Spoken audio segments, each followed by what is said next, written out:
দিন ছিল আমাদের ডে 2 বা ডে 3 আমার ঠিক মনে নেই। অ্যান্ড তোমরা তো জানোই Hyderabad AIG famous for gastro department. তো সেদিন গ্যাস্ট্রোএন্টারোলজিস্টের কাছে আমার বাবা অ্যান্ড আন্টি দুজনেরই অ্যাপয়েন্টমেন্ট ছিল।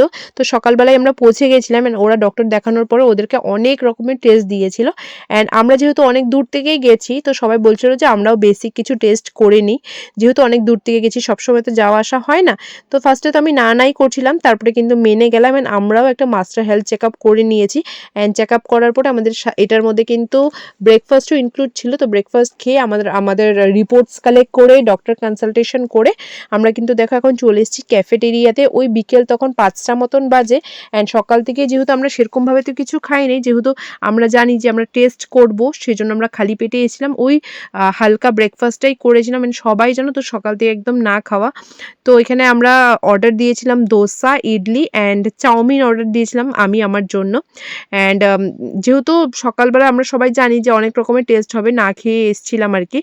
অ্যান্ড তখন এসছি না প্রায় 5টা মতন বাজে, যার জন্য না রাইসের যে আইটেম হয় থালি অ্যান্ড অল সব কিছু শেষ হয়ে গেছিলো। যাই হোক এখানে আমরা চাউমিন খাচ্ছিলাম অ্যান্ড প্রাঞ্জল আমাকে বলছিল যে তুমি সাউথে এসে চাউমিন খাচ্ছ। তো আমি আবার ওকে বলাবলি করছি কেন, তুমি যে আসামে থাকো তুমি কি সবসময় আসামিজ কুইজিন খাও, এসবই বলাবলি করছিলাম। আর ওদিকে কিন্তু জানো তো আমার বাবা অ্যান্ড আন্টির কিন্তু টেস্ট হতেই আছে, মানে একটার পর একটা হচ্ছেই। তো আমরা 3 জন এখানে খাওয়া দাওয়া করে চলে গেছিলাম আবার ওদের সাথে। অ্যান্ড প্রায় 9টা 9:30 বাজে তখন আন্টিকে ছেড়েছে আর কি। অ্যান্ড ডক্টর রেকমেন্ড করেছে একদম লাইট ডিনার করতে, মানে কোনো কিছু হার্ড চাবাতে না। তো উপমা অর্ডার দেওয়া হয়েছিল অ্যান্ড খিচুড়ি অর্ডার দিয়ে দেওয়া হয়েছিল। আর জানো তো এই যে হসপিটালের মধ্যে ক্যাফেটেরিয়াটা আছে এখানে সব কিছু পাওয়া যায়, মানে খিচুড়ির থেকে ধরে চিকেন 65 থেকে ধরে এভরিথিং পাওয়া যায়। দ্যাট টু কি ভালো। আমরা সকালবেলা এসেছি হলো প্রায় 10টার সময়, আর এখন বাজে হলো 9:18, মানে রাত্র 9:18।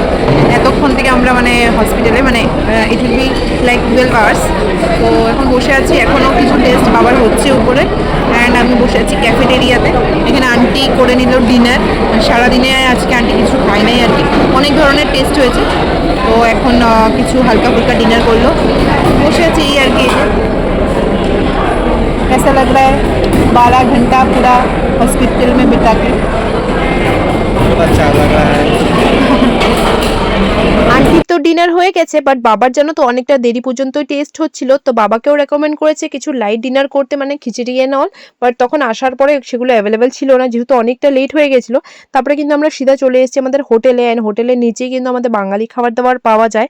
তো আমরা ডিসাইড করেছি সেখান থেকেই খাবার দাবার খাওয়া হবে। তো দেখো আমরা চেঞ্জ করে চলে এসেছি খাবার দাবার খেতে। অ্যান্ড খাবার দাবার বেশ ভালোই ছিল। কেমন লাগলো এই ব্লগটা জানিও। দেখা হবে নেক্সট ব্লগে।